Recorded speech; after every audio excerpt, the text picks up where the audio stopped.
Good evening, guests. Uh, we are about to start a session on NIV in COVID and also the importance of NIV in critical care. We have two eminent speakers today, Dr. Anirban Sarkar, who needs no introduction. He is from Zenith Super Specialty Hospital, and he will talk on the NIV modes in COVID. What are the special things which needs to be taken care of? And followed by a session of NIV in general, with COVID in particular by Dr. Shayantan Banerjee. What are the nitty-gritties of having NIV settings and troubleshooting in different clinical scenarios? And following which we'll have a question and answer session open to all the delegates who will be attending the CME. And we hope to continue this form of CME because we had interruption because of the COVID, and we chose to have a virtual platform for our clinical meetings, which got interrupted in March. We had two meetings in March, after which suddenly the COVID took over, and we had to stop this CME programs of ours, which we had twice a month or once a month, as per the previous protocols. But because of the safety measures, we had to discontinue the program. From If the program succeeds today, we'll have to think of considering a virtual meet, because COVID is not going to get over in coming 3 months till all of us get vaccinated and be safe from COVID, to have a physical meeting in our seminar room, which we had and we cherished. Today, I'll request Dr. Narayan Banerjee to chair the session, and request Dr. Anirban Sarkar to start the proceedings with his talk on NIV in COVID, followed by a talk by Dr. Shayantan Banerjee on NIV, the different modes and settings and troubleshooting. I request Dr. Banerjee to give an opening remark of the importance of NIV in COVID and HFNO, which has really helped us to save a lot of patients in our clinical experience. Today, I was counting. Till date, Zenith has treated more than 650 patients of COVID positive patients, and many of them were in critical care of ours since the beginning of the pandemic, when the CPMS portal started. The CPMS portal started much later, sometime in the month of May. And since then, we have a record of 650 patients in our CPMS portal whom we had treated. And prior to that, also before the Amphan thing happened, there was no CPMS portal at that time, and there at that time also we had treated around 150 patients prior to that. So in total, we have experience of treating more than 800 patients in Zenith Super Specialty Hospital with COVID positivity, and most of them had very critical illness in our critical care unit. We had increased the critical care beds also to uh, meet to the demands of the general population over in North Chobbish Pargona and North Calcutta, where we are principally focused on. Our draining population is generally from that area, and North Chobbish Pargona and Kolkata were the worst hit with COVID during the last 9 months of COVID experience. We have gained a lot of experience, and we want to share this knowledge with our noted pulmonologist, Dr. Anirban Banerjee, Anirban Sarkar, and Shantan Banerjee, who will be enlightening us on the different aspects of non-invasive ventilation. And later on in the question and answer sessions, we'll also talk on invasive ventilation if time permits. May I request Dr. Narayan Banerjee to give his 2 lines of introduction to Dr. Anirban Sarkar, and we'll start the proceedings. Thank you. Thank you, Dr. Gupta. This is a very interesting, and this time we need this type of topic because we are treating COVID for last 9 to 10 months, but still we have three drugs that is acting. One is anticoagulant, heparin, steroid, and oxygen. Others, all drugs which are sometimes USFDA approved, WHO doesn't approve. But what I feel, giving proper oxygen in proper time giving steroid in proper time is the foremost importance in a patient of COVID for a good result. এবং we are fortunate enough, our Zenith ICU team, I'm proud to be a part of that ICU team. They are really treating one of the worst possible cases till date. With that brief introduction, may I request Dr. Anirban Sarkar, who did MD in chess, and he is a senior chess specialist in our hospital, for his topic on NIV. May I request Dr. Sarkar?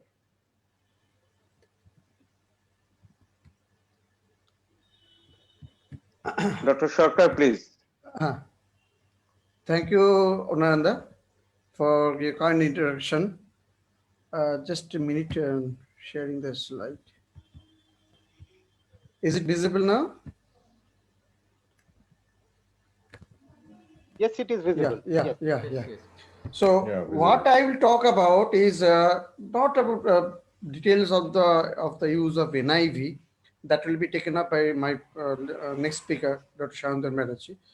What I will be talking about the role of NIV in treating the COVID-19 patients, and what are the indications in brief, and lastly, what are the precautions we have to take so as to prevent the complications of using NIV in the COVID-19 patients.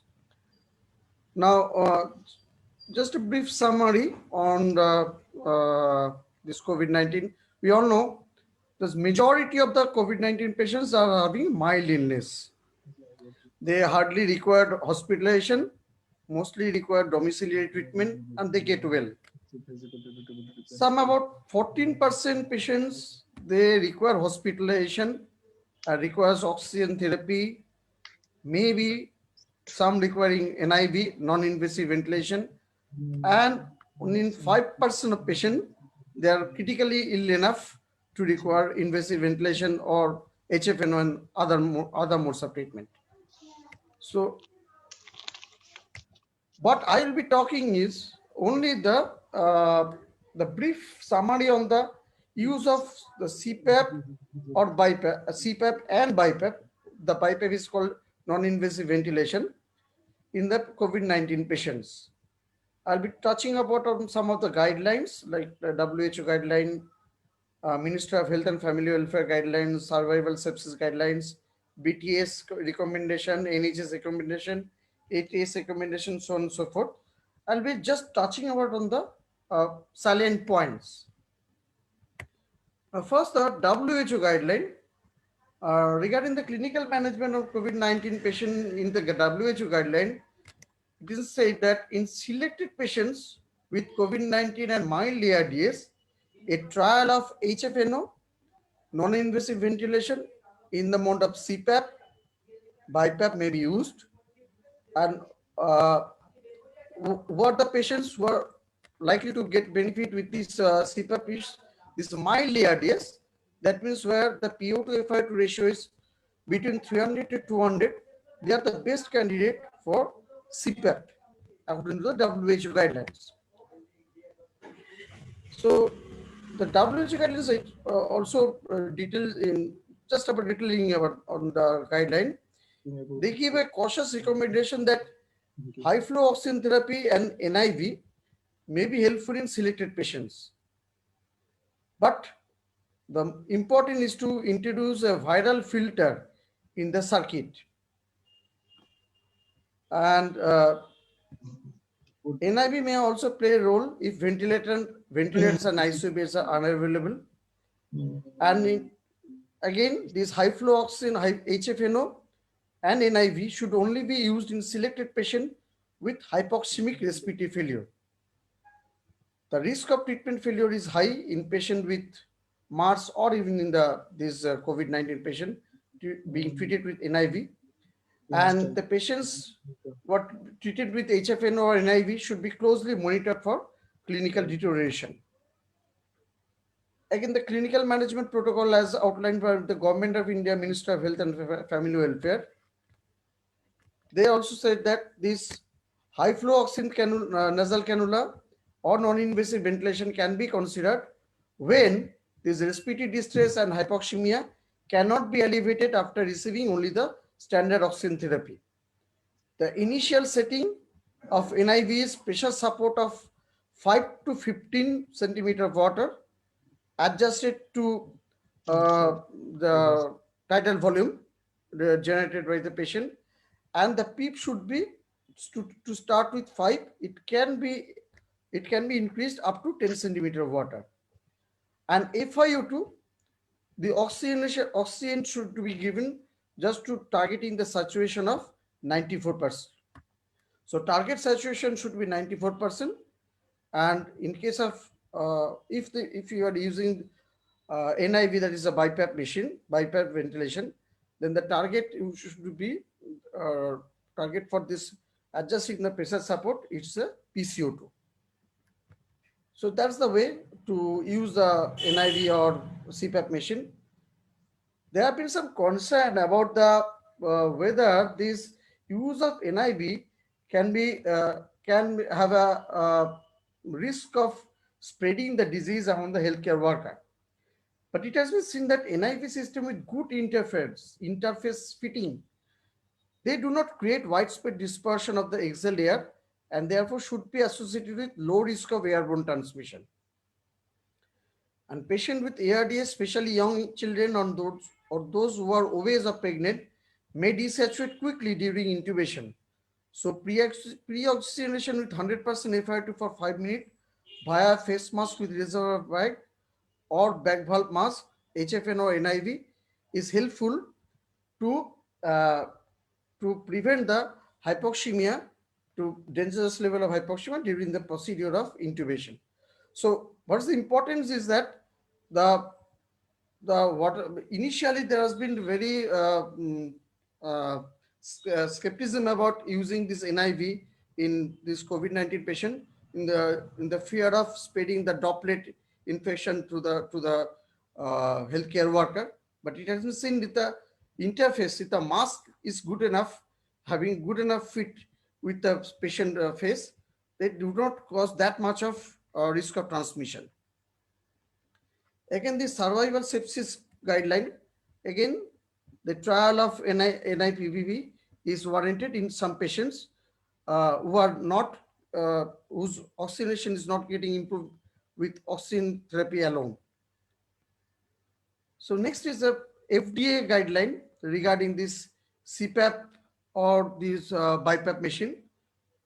They said that the use of devices is indicated for sleep apnea like CPAP or BiPAP machine to treat the patient with respiratory insufficiency, provided appropriate design mitigations are in place to minimize the aerosolization. So I'm coming how to mitigate this risk of aerosol spread. Regarding BTS technical recommendation, now according to their statement, the non-invasive ventilation procedure are more likely to produce large droplet rather than aerosols. So these are largely confined to within 1 meter due to the large mass. So there is less fear of aerosol spread, widespread spread of disease with the use of NIV. This suggests that the risk of droplet dispersion as a result of use of non-invasive ventilation or bi-level device may not be that different to that of any COVID-19 patient in the hospital who is coughing or sneezing. And additionally, an experts panel determined that non-invasive ventilation system with a good interface fitting do not create widespread dispersion of exhaled air. So the fear of spreading the disease among the healthcare worker or in the ICU setting is not greater with the use of NIV if the mask is having good enough fit with the patient face. So how to mitigate the risk of droplet dispersion when using the non-invasive ventilation? Firstly, the patient has to be treated in the isolation ward, of course. The healthcare personnel should have a proper PPE, disposable surgical cap, N95 mask, medical protective uniform, that is PP, hazmat suit, or any kind of gown which is which protects, which covers all the skin surface, disposable gloves, face shield and goggles. Location should be in isolated ward, ideally if possible in a negative pressure isolation room, but it is not possible in our setup. So isolation ward is good enough, and the patient should have a full face mask. So this is very, this has been stressed many times, that patients should have a full face mask and ensure a proper fit, that is a good mask seal to reduce the air leakage around the mask, and use a filter between the mask and the exhalation valve when using a single circuit. I'll be coming out how to use this filter. Again, well-fitting oronasal face mask, mask covering the total face, or even better should be the helmet. Should produce the least droplet dissemination, but helmet is not widely available. Any patient on acute NIV should be managed with a non-vented mask and an exhalation port in the circuit. I'll be coming to that. What we usually use with this NIV is a vented mask. The mask is having some pores in the mask itself, so as to expel the exhaled air. But the patient of COVID-19 patient, if the patient is given NIV, they should be managed with a non-vented mask and along with an exhalation port in the circuit. And the ventilator should be on after putting the mask on. And if you want to take off the ventilator, then first you have to push off the ventilator, then take off the mask. A viral or bacterial filter should be placed in the circuit between the mask and the exhalation port. The viral filter should be ideally be changed every 24 hours or sooner if the filter gets grossly contaminated or grossly soiled. An external humidifier should not be used. It is not used in our country actually. So this is how it looks like. This is an well-fitting full face mask without any vent. This is the kind of viral filter, and this is the exhalation port. This is actually the port which expels out the exhaled air. And this is how we should connect the circuit. This is the NIV machine. This is the tubing. At the end of the tube, at the proximal part, first is the mask, then there should be the filter, and then there should be the exhalation port. You can see in the close-up view, this is the mask, filter. This is the oxygen entrainer, whereby oxygen is given to the patient through the circuit, and this is the exhalation port, which will allow the exhale air to be expelled out from the system. So that should be the ideal setup of NIV, putting a patient of COVID-19 patient on NIV. Let's see about the NHS National Health Service recommendation. CPAP is preferred from of NIV support in the management of hypoxemic respiratory failure, that is type 1 respiratory failure. The CPAP should be the ideal mode. The initial setting is 10 centimeter water pressure along with 60% of oxygen. Use of bilevel positive pressure ventilation, that is BiPAP, should be reserved for those with hypercapnic acute and chronic ventilator failure. And suggested initial setting for NIVR, pressure support of up to 10 centimeter of water, and PEEP of or EPAP of initially should be to start with 5. You can increase the PEEP or EPAP up to 10 centimeter of water depending on the oxygenation status. And to start with 60% oxygen, then you can titrate the oxygen according to target saturation. And the target saturation for type 2 respiratory failure would be 92% rather than 94%. For hypoxemic respiratory failure, the target saturation can be 94%. And the patient should be monitored very closely, uh, the respiratory rate, work of breathing, saturation, and the heart rate. And time should not be wasted. If the patient is showing a sign of deterioration, then the patient has to be put on invasive mechanical ventilation. And for CPAP, the first choice is a full face non-vented mask. Again, the stress is on non-vented mask with expiratory viral filter. Good mask seal is important, and to minimize the droplet dispersion and maximize the effectiveness. Second choice is helmet with air cushion. Is not available in our country. Probably it is not available widely, at least what I know. And fourth choice is a standard face mask. Then we have to take some additional precaution against the dispersal of the droplet. And of course, external humidifier should not be used. Again, what are the patient who should be given on this NIV trial? Patient having respiratory rate of more than 20 per minute, saturation less than 94%, with FiO2 of more than 40%. Then they should be started first on oxygen with a non-NRBM mask. Then if the patient is still remaining hypoxemic, then we can try a CPAP of up to 10. First, to start with your 10 centimeter water pressure, you can increase up to 15 centimeter water along with increase in the oxygen, along with oxygen supplementation. Still, if the patient is not improving, then invasive mechanical ventilation. And regarding ATS opinion paper, the same thing. CPAP is similar to the PEEP and may help improve the oxygenation even without supplementary oxygen in some patients of ARDS.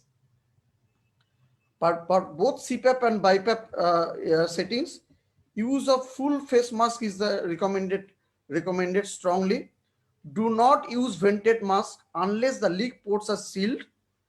And once the mask vents are sealed, you must introduce a leak elsewhere in the circuit to prevent the rebreathing.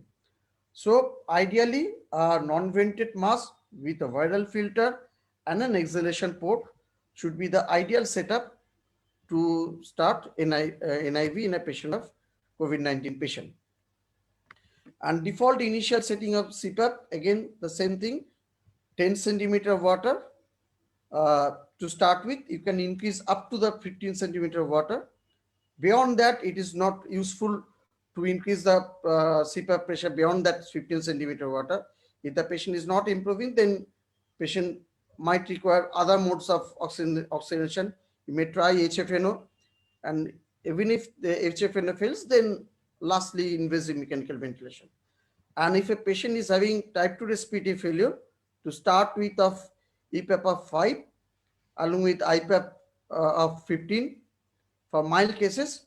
For severe cases, you can increase the EPAP for up to 10 and we can increase the IPAP up to 30. So that's all from my point, for my presentation. And I will now hand over mic to Dr. Samudra Gupta.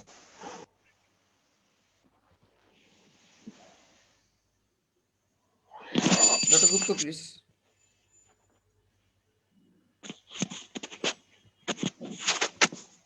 Yeah, I think he left. I think Samudra left due to some reason. Okay. So, okay. What I can learn from your lecture, that we should be selective in choosing the patient who are requiring NIV. And as we are not having that type of port and that viral filter in our setup, so we have to take extra precaution while treating those patients who are on NIV. So NIV is reserved for a particular group of patients of COVID who are hypoxemic as well as hypercapnic. Yeah. So with that, I think we'll go to the next phase. Next topic, then we'll have question answer. Uh, Next topic Right. by Dr. Shantan Banerjee. Uh, I think he is here. Shantan. Yes, sir. Huh. Your topic is basically on NIV, Yes, basically on on NIVs. NIV, and Shantan Banerjee, he did his MD uh, from Kolkata Medical College, NRS Medical and College. he has joined with us, I think, 5 to 6 years ago, and he is a young, dynamic, energetic pulmonologist. May I request Shantan to deliberate his lecture? Over to you, Shantan. Uh, Thank you, sir, and good evening, everyone. I will request to share the slides, please. Thank you. So,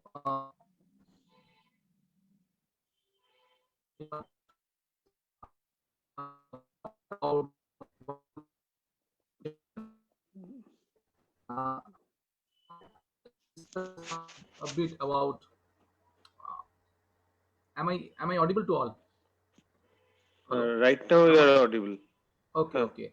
So these let us discuss a few things about Yes, yes, non-invasive ventilation. So, as all, I think my junior colleagues will be also joining this meeting, or it's a very good initiative to broadcast it on the Facebook. So, there was a uh, so I think it's a very good initiative to broadcast on Facebook. So, other junior doctors in different institutions, they can also see from this. So, non-invasive ventilation is commonly known as BiPAP. So it is a positive pressure mode of ventilation, and positive pressure ventilation is something in which the flow of air has been passed through the lung by use of positive pressure by a machine. Commonly in physiology, we use a negative pressure ventilation. That means the in health we use a negative you we create negative pressure inside our pleura, and that causes the air to suck in inside our lungs. And but as it is a positive pressure ventilation, we have to be very careful regarding the adjustment of the pressures, the inspiratory time, the rise time factor. These are the very important, because we can do harm with high amount of positive pressure, like barotrauma. So these are the some setting arrangement, some adjustment of the machine has to be done, and has to be continuously overviewed by the on duty doctor, so that to see the patient's compliance, to see how the machine is working, whether it's leaking or not.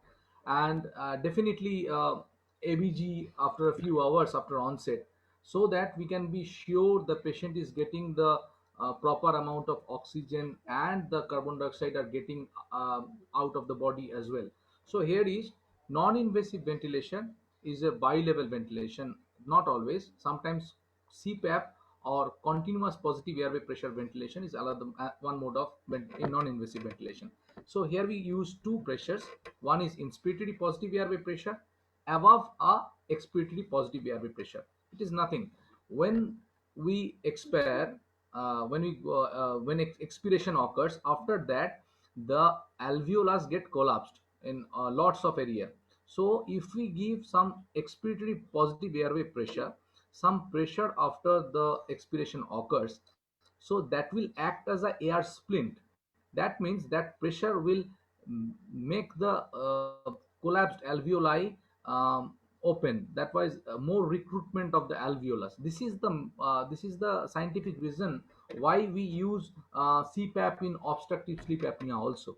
So the cause is to recruit more and more alveoli, to make the airway as the alveoli patent, which is the most important factor. This is the again the basis, scientific basis of prone ventilation. So the EPAP is important, which is also called the CPAP, continuous positive airway pressure. Now, this is the most important. So EPAP and CPAP is, if we want to increase the oxygen, which is the most important part in COVID, this EPAP or CPAP is most important. Whereas in those patients who has a tendency to accumulate carbon dioxide, we have to give IPAP in a bi-level ventilation, which will wash out the carbon dioxide and which will be equal to and which will be related to the difference between the IPAP and EPAP we call as a pressure support. Next slide, please. So it has been shown here the same thing, and these are the I mean to say to make it more simple, just the machine settings. First of all, we have to check the as sir said, Dr. Shorka, we have to start with low volume of low pressures like EPAP of 5, IPAP of 10,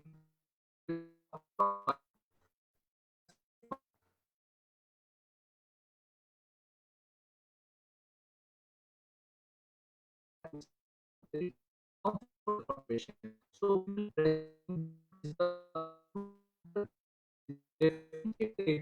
will definitely check the saturation. So so it will be done one. We have to be present at that place to check for the patient's compliance in place of non-invasive ventilation. Definitely in COPD patients, also in the COVID or all type of ARDS patients. Here it has been shown. Here it has been shown. Hello. Yes. Here it has been shown the pressure support is the difference between the EPAP or IPAP. And the thing we have to adjust in the machine as a doctor, a resident doctor, is the IPAP, the EPAP, the next slide, please. Yes, I will come to the goal, but first of all, let us discuss the what are the things we have to know. We need to know the backup rate, with IPAP, EPAP, the TI max by inspiratory time, the rise time factor. These are the things we have, and the modes. These are the thing we need to know a little bit so that we can give a good ventilation to the patient. So what is the goal of NIV? It has been written. It is a importance of NIV is it can be given at home also, and NIV is a non-invasive method, but that has lots of loopholes also, because it definitely improves oxygen when you give a CPAP, and it improves carbon dioxide washout if you increase the IPAP. So it's a good mode of ventilation and can be tried in those patients. I see particularly in case if we discuss around this, we if we discuss regarding the COVID patients, those patients say we have patients COPD with COVID. It's possibility.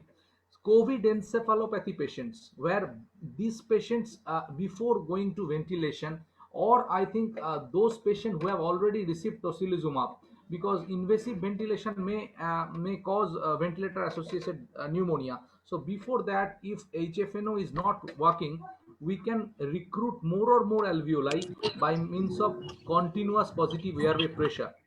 So that can be done, but it should be done cautiously. And if the this mode of ventilation is ultimately of no use for that patient, and the patient remain hypoxic, then sedation and go for total ventilation, invasive ventilation will be required. Next slide, please. Prerequisite, as I have already told, patient has to be conscious. He must have some efforts. For otherwise, we have to go for full invasive ventilation. Next slide, please.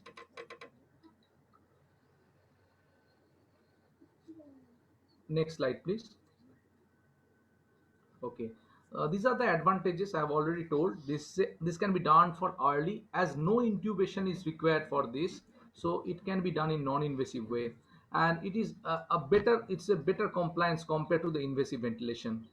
Patient's comfort is somewhat improved. So the complications like ventilator associated pneumonia and other things that can be avoided with non-invasive ventilation.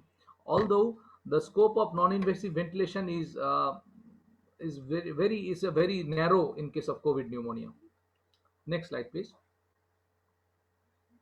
So coming back to my the common settings, we have to, as a doctor, we have to check the modes, the EPAP, the IPAP, the target patient rate or the backup rate, and inspiratory time, and there are two sensitivity, trigger sensitivity and the cycle sensitivity and the rise time factor. These are the thing we have to check, and definitely the masks, the leak, we have to check all that too, as sir already told about the viral filter, exhalation port, all these things I have already told. So I will focus more on these numbers of the settings. Thank you. Next slide, please. This IPAP, I have already told, it is the inspiratory positive airway pressure over and above the expiratory positive airway pressure. The difference is called the pressure support. So IPAP 10 and EPAP 5 means a pressure support of 5. So if we give that pressure support, that 5 pressure support will help in wash out the carbon dioxide with proper ventilation. This IPAP is important only for those patients who are having hypercapnia, like those patients who are COPD patients, patients with COVID encephalopathy, and those patients having a hypoxia for a lots of time with increased work of breathing, that may ultimately lead to fatigue, and we can try a bilevel ventilation BiPAP at that for those patients. This pressure support will cause the increase the ventilation, and increased ventilation means washing out of carbon dioxide. Oxygen and carbon dioxide is a very soluble gas, so the pneumonia in the lungs that prevents the oxygen from going in will not be able to restrict carbon dioxide from going out. Only causes of carbon dioxide getting accumulated are hypoventilation due to encephalopathy, or due to may fatigue. These are the factors, or COPD itself. Otherwise the pneumonia itself will not be able to make the carbon dioxide to go accumulate. So in COVID, I think it's CPAP or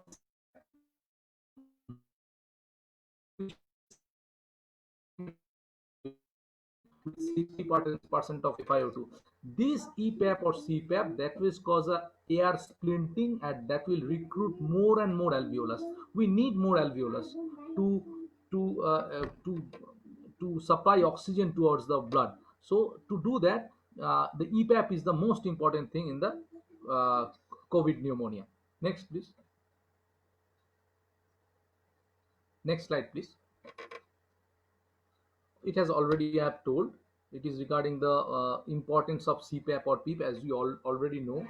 It helps in the stabilizing of the airway as well as the recruitment of the alveolus, whereas adding a pressure support to that will help us in ventilation, and that will help us in washing out of carbon dioxide. Next slide, please.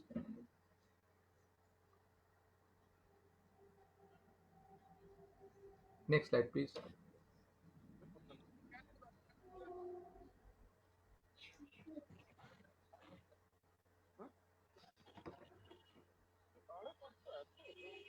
This is the backup rate or target patient rate. This is very important. We have a tendency, I have seen in our junior doctors, or when I was young, to increase respiratory rate so that we can achieve a good ventilation. But this is wrong, because we have just 60 seconds in a minute. If we increase the respiratory rate, the total seconds left for, say it's a 30 per minute respiratory rate, if I choose, then we have just 2 seconds for a breath. If this 2 seconds, I have to complete the inspiration as well as the expiration. So choosing high respiratory rate is, I think, is never going to be beneficial. A respiratory rate which should be uh, more or less, say, in the range of 18 to 20, 22 is always advisable, provided the patient is not that much tachypneic. If it is so, patient is tachypneic, we can increase the positive end expiratory pressure or EPAP to make him comfortable. Otherwise, a sedation and ventilation will be a good choice. The backup rate we have to choose which should be 3 to 4 less than the target patient rate. This backup rate will help the backup ventilation in ST mode, spontaneous time mode, and so that if patient cannot take adequate ventilation, they will ensure the some amount of ventilation will be done via the BiPAP. Next slide, please. Inspiratory time, very important. In a breath we have an inspiration and expiration.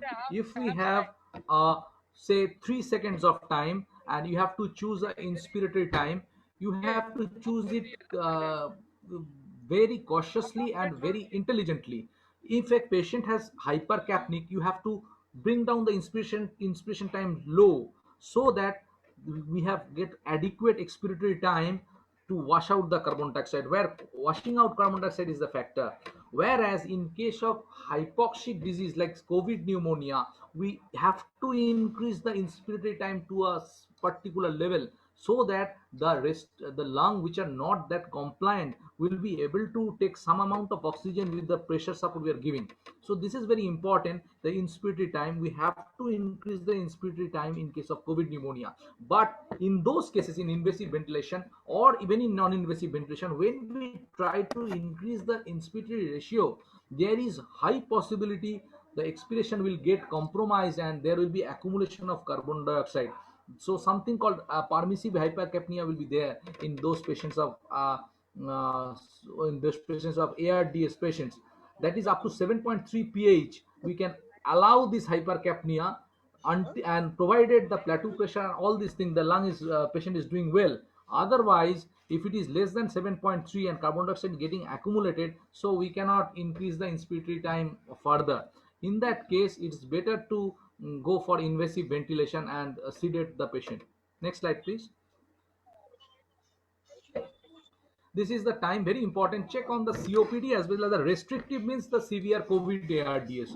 In those cases, you see there is a definite relation of the respiratory rate, backup rate, as well as the TI max. TI max means the maximum inspiratory time you are giving. In TI means the minimum inspiratory time are giving. So in case of restrictive, you have to give at least minimum inspiratory time to be increased. You have to give some time for inspiration. The lungs are not compliant, whereas COPD, it is a good compliant lung. So in that case, you have to reduce the inspiratory time to allow more and more for the expiratory time. So it's a little bit of jugglery of the numbers, which will be very much required as on the settings to achieve the perfect ratio of oxygen and carbon dioxide. Otherwise, that will be catastrophe for the patient. Next slide, please. This is the trigger sensitivity. Trigger sensitivity means it is the time when the EPAP, that is a positive airway pressure which is continuously present for alveolar recruitment and oxygenation, in which it will get converted into the IPAP. That means the pressure will start rising. So it is called trigger sensitivity.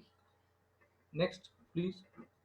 And the input could be flow, pressure, volume, or time. In this BiPAP commonly we use, it is flow. Patient tried for a respiration, the flow has been sensed, and it has been triggered from IPAP to EPAP. Sorry, EPAP to IPAP. Next slide, please. Next. Yes, it is the dependent on the flow. I have already told. Nothing to read regarding this. Next slide, please.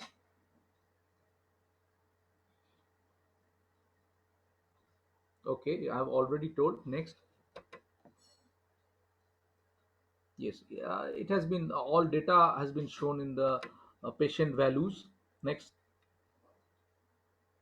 Okay, these are trigger sensitivities in all the you can see at last all the we have to in this trigger sensitivity are all in all cases it is better to set at the default or medium range. Next slide, please. For COPD as well as COVID pneumonia, all cases. Cycle sensitivity, here there can be we can change in the cycle sensitivity as we want earlier inspiration to close, because hypoxia is itself a drive for ventilation for COPD patients, and so that's why high sensitivity, cycle sensitivity, that means some amount of flow will generate will change inspiration from expiration, only some amount. So the very high cycle sensitivity is required for COPD patient, whereas low sensitivity is required for ARDS or COVID pneumonia patients. Next, please. The science is same. We need more time in expiration in COPD patients or hypercapnic patients, and we need more time in inspiration in those with having severe pneumonia, ARDS like features in severe COVID. So wide cycle sensitivity, very high sensitivity is recommended for COPD. When the cycle means when the EPAP it is converted to the IPAP. Next slide, please. Rise time factor is, it is the how quick we can go from EPAP to IPAP. This is important in this sense because we have very less time. If the inspirate time is less, so we have to achieve the IPAP as early as possible. If we allow inspiratory time for a much longer period, then we have the freedom to increase the rise time factor for certain time. Importance is, if we try to very fast, we force the flow very fast in a non-compliant ARDS lung, it will be severe barotrauma and further injury. So rise time factor has to be at least 200 or so. We will come to the later slides. So at least minimum amount of rise time factor should be there. You have to allow some time to develop the pressure. Otherwise, that will cause trauma to the lung. Whereas in COPD, which is more compliant, we can allow less time of rise time pressure so that we give more time in expiration, and it can be done easily. Next slide, please. Yes, we have to look for the mask, whether it is adjusted or not. There are other things like RAM, humidification, which are very important, but today we will not discuss regarding this. And definitely, this most important part is monitor the patient all the time, in initial hour, to look for whether she has any uncomfortable or not, whether any fatigue are going or not, whether any need for invasive ventilation at that point is required or not. Next slide, please.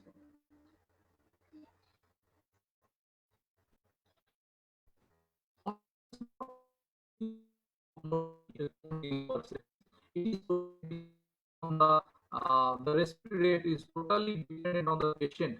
So I don't think it will be of that much help. It is totally, and there is no backup rate is there. So in this case, we don't use the spontaneous mode. We use, next slide, please, spontaneous and time mode. Next slide, please. In the time mode, previous slide, please, spontaneous and time mode. This is the time mode where no, we have to go back one slide. We have to go back one slide. Yes, the spontaneous time mode we commonly use in our ICU.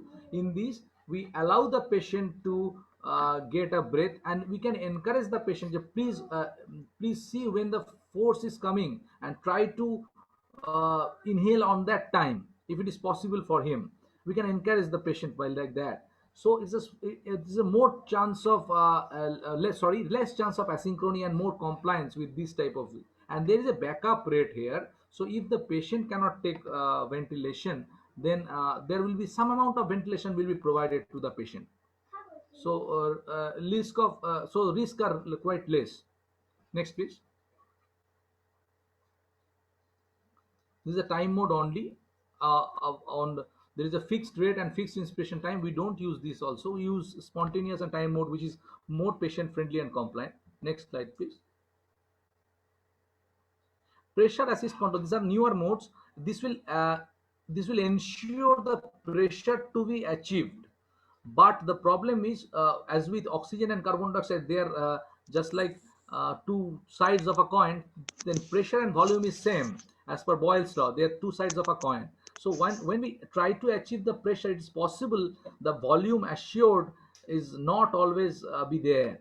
So here it helps to prevent the barotrauma. The pressure is cannot be more than that. Pressure is maintained, but there is chance of hypoventilation, less volume, less alveolar ventilation. So it will not help in long run.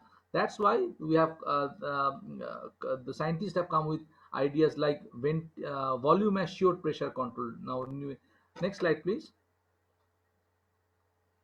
Yes, the volume assured pressure control, where it is possible, it's an intelligent method. It is possible to assess the patient's alveolar ventilation, the total amount of ventilation that is reaching the alveoli.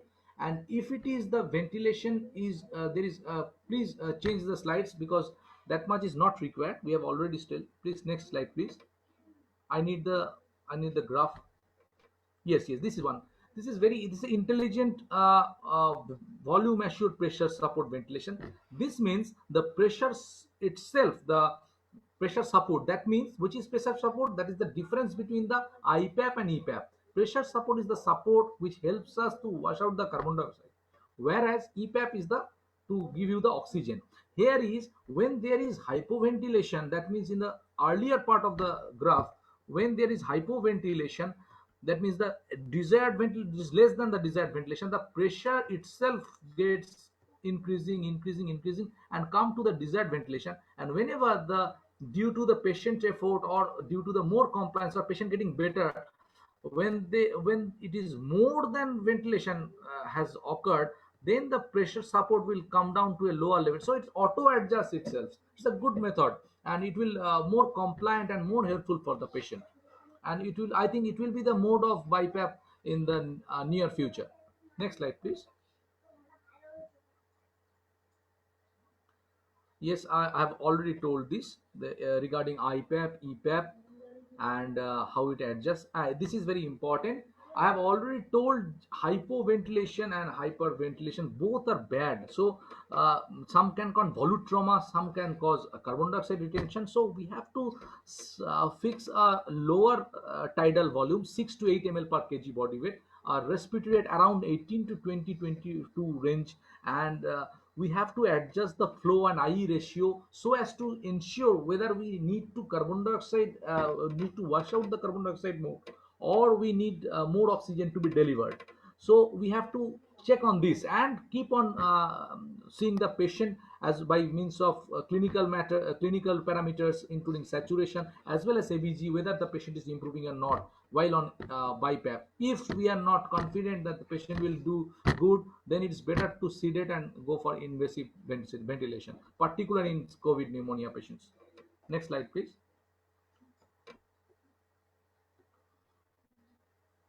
Yes, this is some benefits of IVAPs. It will increase the rate, it will increase the pressure. Next slide, please. Next. Yes. EPAP, I have already told, EPAP is the continuous positive airway pressure or the splint, air splint. It will recruit more and more alveoli, keep the airway patent, and help in oxygen to get inside those thick secretion to your body and blood. So, next, please. Yes, definitely. Upper airway problems, sleep apnea, as well as ARDS, COVID pneumonia, the CPAP, EPAP, whatever we call positive end expiratory pressure and invasive ventilation. Next slide, please. Can be dependent on body position. This is very important. That's why we are using prone position ventilating for more recruitment of alveolus. Next slide, please. Next. Yes, we have already told it helps recruitment and airway, and it's very important because when we are going for some say expiration, those patients of COPD at very early their airway get collapsed, so air remains trapped inside the body but there is no airflow. Giving some amount of positive airway pressure, that will splint open the airway and the trapped air can get outside the body. So this is another help to decrease the auto PEEP or to address the intrinsic PEEP of a COPD patient. This PEEP will help. Thank you. Next slide, please.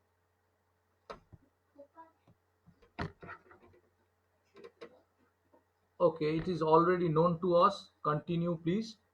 Obstructive sleep apnea, COPD, definitely neuromuscular disease, definitely those patients of motor neuron disease other than riluzole, non-invasive ventilation is a very important mode of either improving their quality of life and some about prognosis also. Next, please.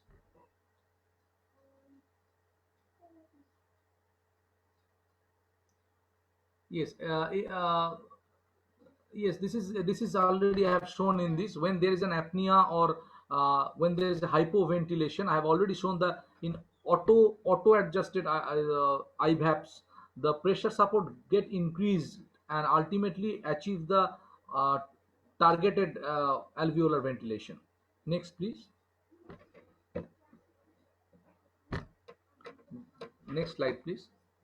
This is very important. So the summary: respiratory rate, you check on the respiratory rate. I think this should be provided to the all the doctors and particularly the resident doctors, what to which TI max, how, the values at which respiratory rate, which inspiratory time for which patient, COPD or a restrictive means ARDS pneumonia patients, how to adjust that. It has been shown here. We, in case of restrictive, minimum inspiratory time will be much high. We need more time in case of restrictive patients.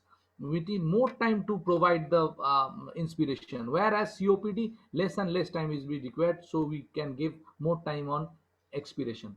Next slide, please. Yes, it is a ideal scenario which has been shown. Just look at this thing. The rise time factor, it is can be lowered in case of obstructive airway disease as the lungs are compliant. Whereas restricted, we have to increase the rise time factor from the normal 200, because otherwise going to very high pressure from a IPAP to EPAP to IPAP within a very short period of time can lead to severe barotrauma. So we, and that can increase in the increase in the problem in the lungs. So this is the point, and we need more IPAP on OSA obstructive lung disease patients, whereas restrictive lung disease patient requires more PEEP or IPAP, more so on obesity hypoventilation, which is not the topic of today. Next slide, please. Another slide that will improve. I have already told the trigger sensitivity to keep at medium for all purposes, whereas the importance is cycle sensitivity. The cycle has to be, it should be very high, so that uh, just small amount of flow in the air by the patient's effort will trigger a change in the inspiratory expiratory cycle, because high expiration time is required in case of obstructive airway disease, whereas it should be kept low and allowing the patient to try for the more and more flow in case of restrictive disease like severe COVID ARDS, whereas we can have the opportunity to give more and more oxygen for that time elapsed. Next slide, please. Same thing. Next, please. The circuit has been shown already, sir. There are different type of masks like full face masks, nasal masks. We all know that. Next, please. Yes. Next, please. Yes, these are the best for full face masks, definitely. And the COVID, it is definitely it will help us, as Sarah has already covered this section. Next, please. No, this cannot be given in COVID. Next, please.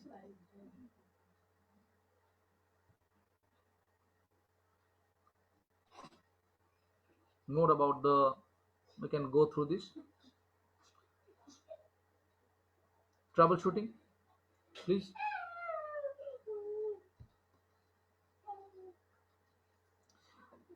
The important is this mask can cause pressure injury, so we have to look for the leaks and we have to adjust accordingly. The common thing I found is the presence of a Riles tube cannula that causes so much leak. So we have to give some cotton and like things. We have to reduce the leaks as well as to reduce pressure trauma. So many of the patients after getting well from the BiPAP, they have pressure sore over their nose. Gastric problem, definitely aerophagia is a problem. So increasing inspiratory pressure more, that will cause increasing problem. And dry mucous membranes and secretions, we can use humidifier for that. Next slide, please. Yes, this is very important. The leak, we have to keep on a leak. If the leak is median, then we have to check the mask. We have to check whether there is a tubings, anything is problem there. So the leak has to be checked all the time, and the machine will show the alarm that there is a high leak. This is a good thing. We can see on the monitor. and we have to minimize the leak as much as possible. Next, please. Yes, poor ventilation, then this is very important. Tidal volume should have to be low, and it is 6 to 8 ml even in restrictive. I oppose this, it is in 8 to 10 ml. I don't think so. 6 to 8 ml is ideal for restrictive also. And in those patients, I think we have to adjust the pressure support, IPAP and EPAP accordingly. As I have said, backup rate, if there is hypoventilation, I think we need to increase the backup rate. And rise time, we need to decrease that. This is ventilation means carbon dioxide getting washed out.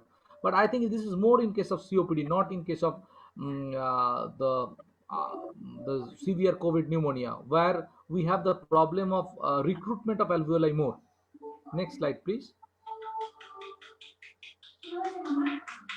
Poor oxygenation, this is important. This is for the COVID. Prone ventilation, more recruitment, treatment of the cause of the disease, as well as we increase the PEEP. It's a in ventilation also, high PEEP, low FiO2 can, because oxygen, high flow oxygen can also cause damage to the lung. So PEEP, increasing the PEEP, I think is a high PEEP, low FiO2 is, according to me, is a better idea for ARDS pneumonia compared to the high FiO2 low PEEP group. So PEEP has to be increased. This is very important, because as until and unless we recruit more and more alveoli by prone positioning, by increasing PEEP, giving oxygen at high flow will not help. Next slide, please. Okay, when the patients, it's just about the air comes very quickly. That means the rise time is, we have to increase that. And if it is very slow, that means it's a common thing we have to adjust. But keep in mind, in case of ARDS, we cannot decrease the rise time as much as possible, because less time of rise time means the pressure will shoot inside the lung from EPAP to IPAP, and that will cause trauma. Next slide, please. Yes, okay, this is more for OSA. Next slide, please.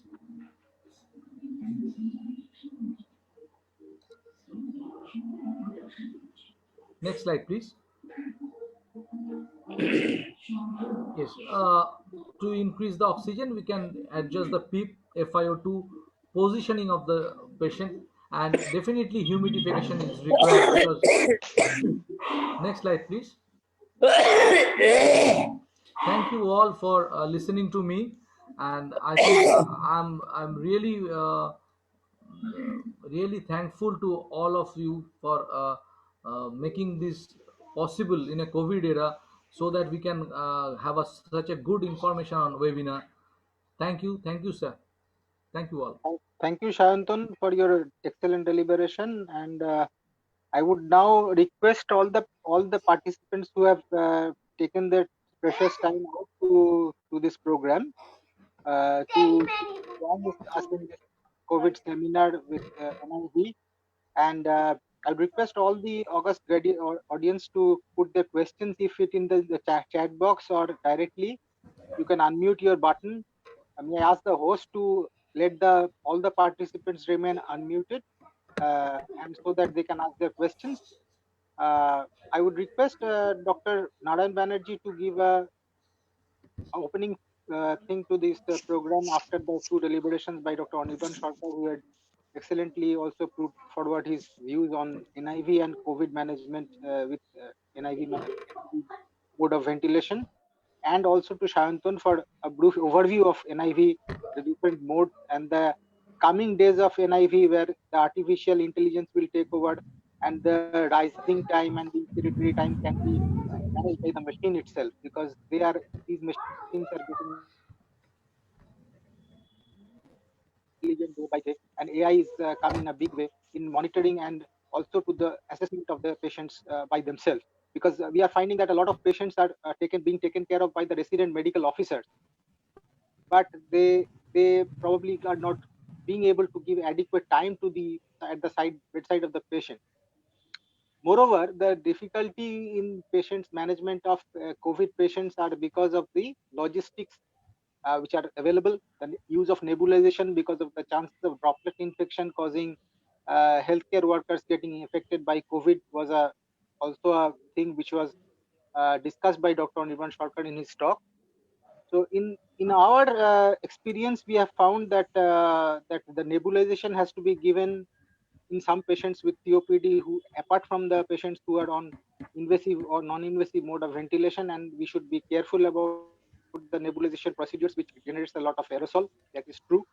But how far that has a clinical implication on the other patients or the healthcare worker is also a question which has to be discussed. So may I request all other participants to put their questions in the chat box or to directly deliver the questions to the speakers. The session is open for a question and answer session. And may I request Dr. Narayan Banerjee to start the session. Thank you, Dr. Gupta. Thank you, Dr. Sarkar and Dr. Shantanu Banerjee, for your excellent deliberation. I think everybody should know about the oxygen therapy. This is a basic teaching, should be known to a person who is doing duty in any intensive care unit. And COVID teaches us how important is the oxygen treatment. Now, with this brief introduction, because we know that basically we are getting hypoxemia, so high flow nasal oxygen is really, it has done a great thing, but we need NIV in some particular patient, and Shantanu has given a overview of NIV. So with this brief introduction, may I request any question from Dr. Gupta or from any other person? And please direct the question to specific speaker.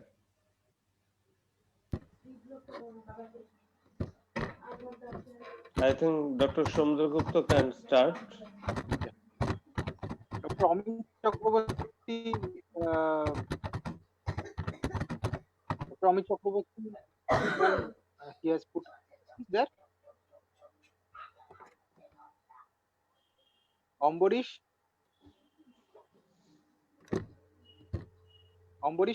do you have any question?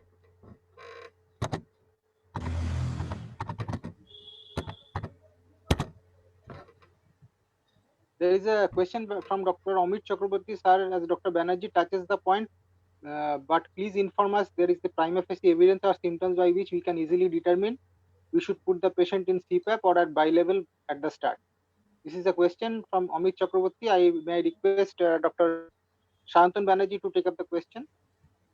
His question is, please inform, is there any prima facie evidence or symptoms by which we can easily determine we should put the patient on CPAP or at BiPAP? Oh, At the start.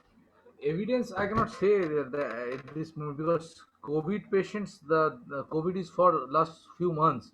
But what we can do, we can see the ABG. If there is hypoxia or hypercapnia, we can see always that there is a possibility some amount of patients they are having COVID encephalopathy. This is getting more and more cases of COVID encephalopathy, or the patients who are getting fatigued with respiratory. When there is a chance of accumulation of carbon dioxide, type 2 respiratory failure, we have to go for bilevel. We must have to go for bilevel. Uh, but in those cases, most of the patients are getting into the ventilation ultimately.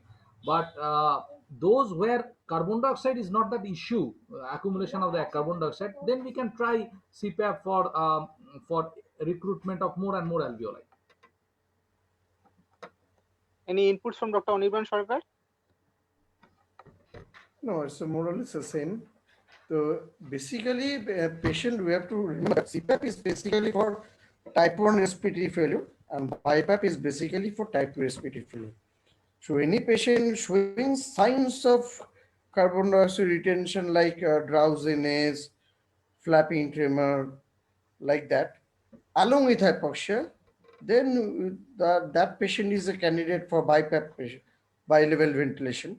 Otherwise, any patient just hypoxic, not getting corrected by oxygen supplementation alone, then that patient can be put on CPAP. Any other questions from the floor, please? Sir, let us discuss more about COVID if it is if we have time. So Yes, yes, yes, we we are have now in time. a We have time. yes we are now in a problem. We are having so much patients of COVID, and Zenith in Zenith we are doing really well. I'm very much happy with what is our performance in. Mane, we are getting confident 70% saturation. Okay, it can be managed. In that scenario, we are doing work in hospital. Hats off to the whole team. But after that, it is occurring. The patient comes with a 68% saturation. After 3 weeks, patient is okay, well and good. And now the saturation is 91%. It is not getting worse and not getting good. There is fibrosis, and we cannot discharge the patient having some amount of oxygen. So what to do with this fibrosis? And some patients having palpitation, cardiac problems, and I have already asked sir by phone. I have taken some advice from Dr. Banerjee, Naran Banerjee sir, regarding some patients. Is very. I have some patients absolutely okay, 95% saturation, but D dimer is 8. That is 16 times of normal. So what to do in this scenario post COVID? I think this is very important, because I think with the treatment sir has prescribed, and I will say we are having early treatment with remdesivir and tocilizumab is also helping us, according to my experience, my little experience. But the problem is this post COVID phase. I cannot it's not possible to. It's very easy to make the patient from 70% to 90%, but after that it is not getting possible. And the anticoagulation issue, sir, please enlighten us. Dr. Regarding the Banerjee? post COVID fibrosis, it's a real problem. It's a global issue. You will have 0.1% of the severe patient who are having permanent lung damage. But you have actually two drugs which you can use. One is Mucinex in acetylcysteine, one is doxycycline, and Parfinidone and other groups. Whether it works or doesn't work, we don't know. Nintedanib has some. Had some role, but the data is still not very sure. But most of the cases in all corporate hospital, they used to discharge the patient with the advice of home oxygen once patient is stable for 4 to 5 days at hospital with say 1 liter of oxygen. And when they will recover, how long how it will take, the time to recover, nobody knows. We used to give steroid, and this is again a double-edged sword. But I have seen lot of renowned pulmonologists used to give steroid in a tapered dose for next 14-15 days. This is about post-COVID fibrosis. This is an unfortunate issue. But I am again telling, many of these patients recover with time. We need to have a good respiratory physiotherapy, and Rehab. we have We have. a team which has to Yeah. be in place to recover these patients, apart from the drugs which are being used in antifibrotic therapy.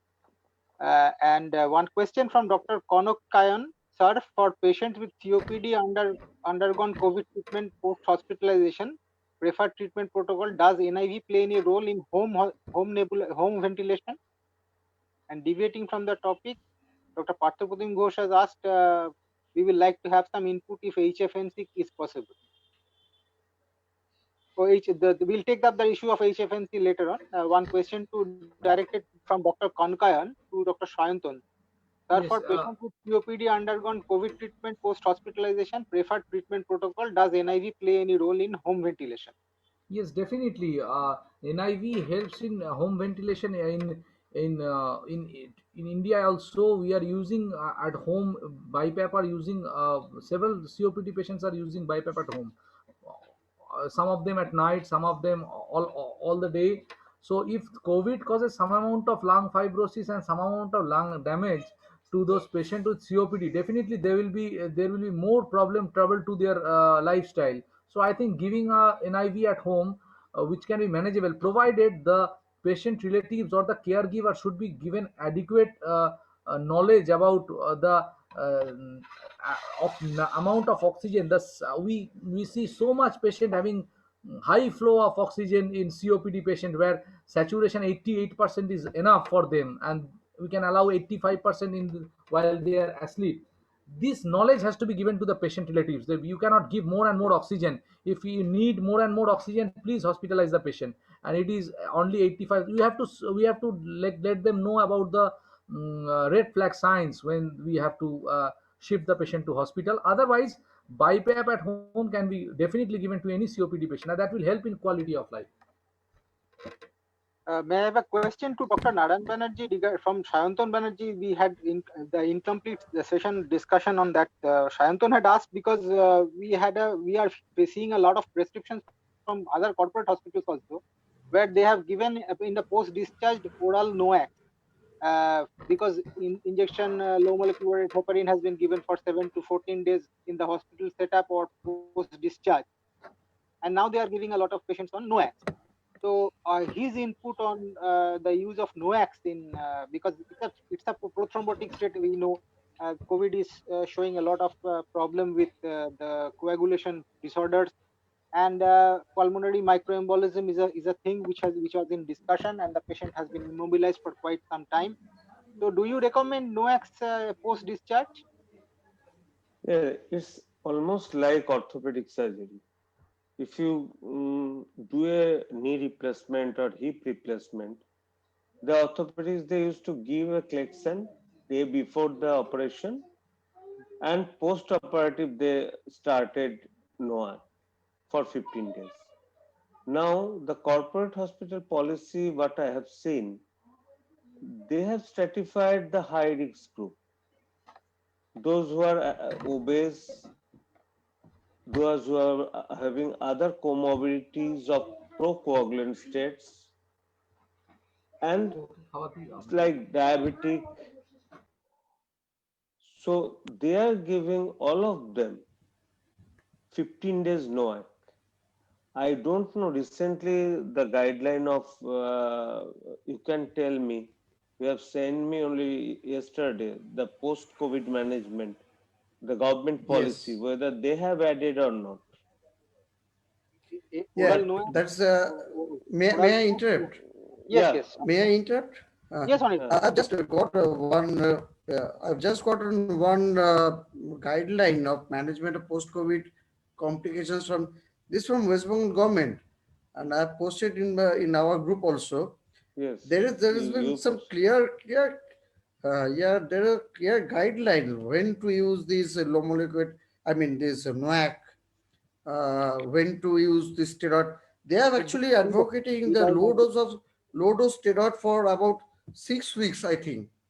They have not touched upon the anti-fibrotic agent like this perfin or nintedanib. For some patients, for some fibrotic post-COVID fibrosis, they are advocating low dose steroid for about 6 weeks. And for the other patients who are having this, as Dr. Shantamana has been telling about, is a high D dimer. If it is D dimer is more than, I think, more than 2 times the normal or something like, there has been some cutoff value is there, more than 5 times normal. They are advocating this low molecular, this NOAC for, I forgot any, probably for 2 to 4 weeks. And they have also specified the agent, the dose. This is quite an exhaustive list, actually. They are using That I have mainly not gone through. You have sent This, yesterday, I yeah. think. Yes, no, yes. This is quite a long list. And what? apixaban is being used quite a lot. Eliquis or Hmm. apixaban is being used quite a lot of patients, and 4 to 6 weeks is probably the recommended time where you have to keep. Yeah. And they Regarding are one actually question from recommending. yeah, go ahead, They are Anirban. recommending to. They are recommending to monitor the CRP ferritin, D-dimer, ECG, chest X-ray, all these according to the protocol during the post-COVID follow-up period. So depending on the different values, different derangement in the inflammatory markers, they are advocating some sort of treatment. So I think we have to go through it. It's quite an exhaustive list. We have to take, it will take some time for us to actually assimilate that. But I think this is the next thing. So long we have been facing through the management protocol of COVID patients. Now we have to face this management protocol of different protocols of these post-COVID complications. Now this is the latest issue, I think. One question from Dr. Partha Putung with Dr. P.P. Ghosh. Deviating from the topic, we would like to have some inputs about the HFNC, if possible. High flow nasal cannulation, high flow nasal oxygen on top of this NIV management. In which situation would you choose HFNC and which situations do you use NIV? To both the pulmonologists. It's very difficult, I think. May I take on this? My personal opinion is that either of two. For of course, keep aside this BiPAP thing. This is specifically for type 2 respiratory failure. Anirban, For hypoxemic regarding HFNC and HFNO and this NIV, which one CPAP causes more aerosol generation? Probably HFNO causes more aerosol generation, or the NIV? There's no actually particular study on this. Or if you using this HFNC, we can cover up the face and nose with the surgical mask. So that way you can some amount of lessen the aerosol droplet spray. For the NIV, I've already told that this is no more than the general coughing or sneezing. Any COVID patient having coughing or sneezing in the ward, the same amount of risk is with this NIV. So what we are usually at the beginning, we are thinking of the risk of aerosolization is probably overestimating. Now it has been told that if the face mask, if the mask is fitted properly, the risk is probably not greater than the other general patient of COVID patients. But whether the HFNC is having more aerosol generating propensity, I don't know. Probably that can be mitigated by because I frame the question in a different way. We are seeing two segments of patients turning bad, worse. One is a very obese patient who is young, and also a patient who is elderly with frailty. These are the two segments of the patients who are major sections of the patients who are turning bad in COVID, which is my experience with all the patients which I have seen in Zenith being treated. The two segment of patients who are turning bad are young and obese, who are turning bad, and another segment is a frail with multiple comorbidities in the elderly group. Given the choice of HFNC and a patient with NIV, I think the younger patients do well with HFN, and the older patients with coexistent COPD, which was not revealed prior to the admission, these patients are doing well with NIV. This is my clinical experience broadly. And this phenotypic classification is important because you have to see the patient at the bedside, you have to assess, you have to see the blood gas analysis and individualize the therapy. But there is always a segment where you can change this treatment plan. What I have I seen think, is yes, what I want to say, if you see a patient whose CT severity index is say 20 by 30, it's a severe COVID, it's better to start HFNO because there is predominantly type 1 respiratory failure. The problem with these patients, what we face, after 1 or 2 days of HFNO, they get fatigued. So I think intermittent HFNO and by CPAP NIV. or NIV is better than giving HFNO continuously. This is my Maybe somehow. personal opinion. But if a patient presented with saturation of 70, not improving with, say, self-breathing mask of 14 liter, it's better to start HFNO and get a Absolutely. repeat ABG after, say, 4 to 6 hours. If the patient is accumulating carbon dioxide, you may try with NIV. But if Another, another advantage of using HFNO is that patient can lie prone also with Yes. this HFNO. Otherwise, yes, with CPAP or BiPAP, this is very difficult to make a patient lie on prone position. Exactly. The proning is much easier with HFNO. With an NIV, Patient even Absolutely, compliance is absolutely. also better with HFNO. yes, Patient yes, yes. compliance is also Yeah, better. They are more comfortable patient with can it. take They are much more comfortable with patient can HFNO. take food Yes. also. Patient can take food orally. Yeah. Yeah, so I think HFNO has changed the outcome of the COVID patient. That's why absolutely, absolutely. we had only two HFNO machine. Right now we are having, I think, 10 HFNO machine Yes, yes, yes. for Mm. COVID. Yes, And Uh, mechanical ventilation is the last thing yes. for COVID patient. It's last very thing. difficult to Absolutely. get the patient out from mechanical ventilation. That's Regarding what I can say. regarding a further segment of patients who are turning back, we are some hospitals are having ECMO facilities. When would you recommend a patient to think of an ECMO rather than an invasive mechanical ventilation? The question to me. Should I take it? Yes. Oh, Dr. Yeah, it's better on it when you just. ECMO is only after invasive ventilation. Any patient who is not getting enough oxygenation, even with 100% 100% FiO2 with much amount PEEP of about 15, 16, then only ECMO, the question of ECMO comes. ECMO comes after invasive mechanical ventilation. Actually, basically, it's a salvage therapy, kind of salvage therapy, but not being managed with the invasive mechanical ventilation. Nanda? Yes, absolutely. We don't have that much of ECMO, so we have to go for the ventilation fast. Mhm. Just going to No, ECMO that's directly, I don't think. No, I'm not telling the which is no. the index at which at index time at which you think of ECMO. That is what my question was.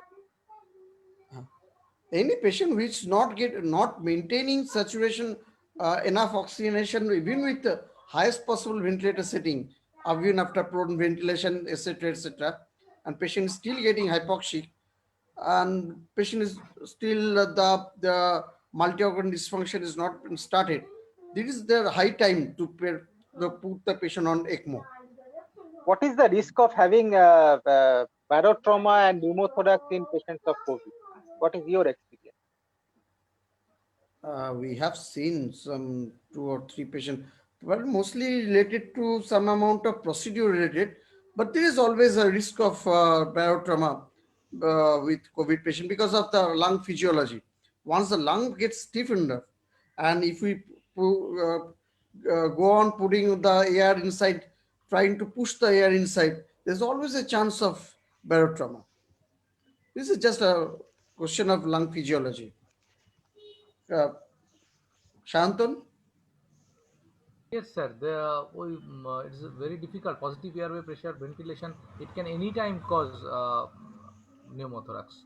This is a known especially fact. for this especially for this Definitely, stiff definitely, especially for this stiff lung. definitely. I think the HFNO is doing really good work, as Wonder. sir has told. I wonder, and and my vote is for remdesivir and tocilizumab. Yeah, they are really doing miracle. When I'm seeing my patient with 60-liter oxygen, next day they are on 30-liter oxygen. That is the miracle is doing. I have very little experience to comment on that, but my vote is for remdesivir and tocilizumab. My Myself have taken remdesivir, yeah, so I can tell you. My vote is always for remdesivir because I've seen that if it can be given early enough, then it really works. But I have got some mixed feeling with the tocilizumab. Tocilizumab I've can be seen some harmful too. patient, if Tocilizumab can be harmful. yeah, it's very unpredictable. If it's also very unpredictable. Some patients does very well with tocilizumab, and some patient does not get enough get any benefit from tocilizumab. And if any patient gets tocilizumab and patient is not getting a benefit, then that patient lands up in a very big trouble. And Some severe infection, bacterial infection, fungal infection, and most difficult part is that with after using tocilizumab, it's very difficult to diagnose the infection part because of the suppressed inflammatory markers, sepsis markers. Because after giving this tocilizumab, your CRP will be always be low, so you cannot judge the infection part, sepsis part with the CRP or other inflammatory markers. So if the patient does well with tocilizumab, is good. But if tocilizumab fails, then it becomes absolutely a mess. Actually.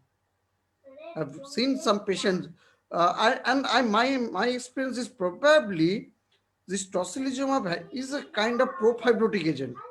In some patient, it has. I've seen some patient on seeing referral in other hospital, patient getting tocilizumab, then landing up with a big fibrosis.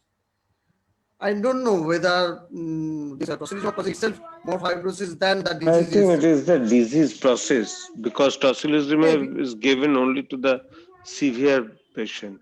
severe. And as a rheumatologist, I can tell you, now the inclination to the TNF alpha inhibitor because our aim to reduce the cytokine storm.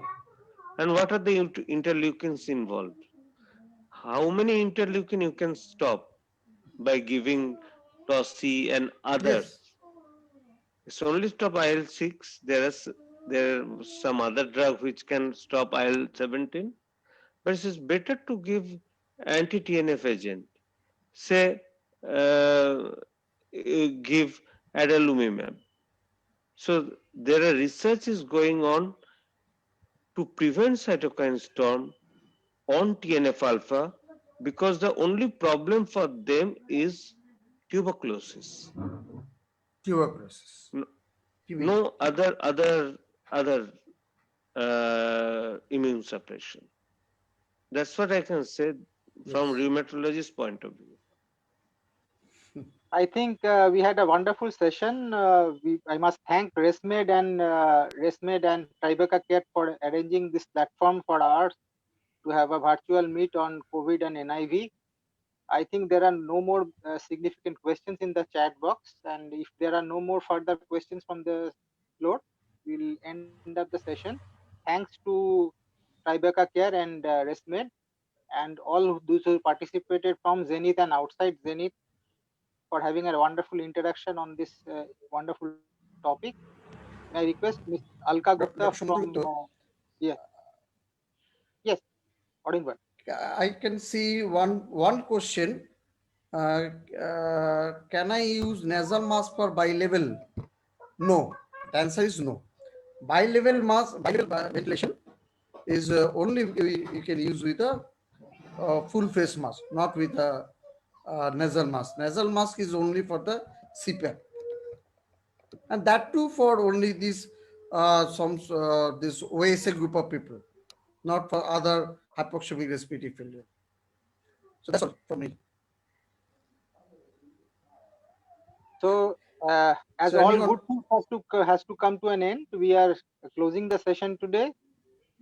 Thank you, Anirban Sarkar, Dr. Anirban Sarkar, Dr. Sayantan Banerjee for their wonderful deliberation on the difficult topic of COVID and NIV, the different modes and the coming modern changes with the different modes of NIV, like IVAPs and all the things which he has dealt with. And may I thank Dr. Nadan Banerjee to have graced the occasion today. thank you all who has participated in this program and making it a successful one. Thank you. Thank you, sir. Thank you so much. Good evening, sir. Orijit. Thank you. Thank you, sir. Good night. Good night, all. Okay. Good Okay. night. So, Good night. Thank you, sir. Thank you. Good night, good sir. night. Good night. Good night. Good Good night. night.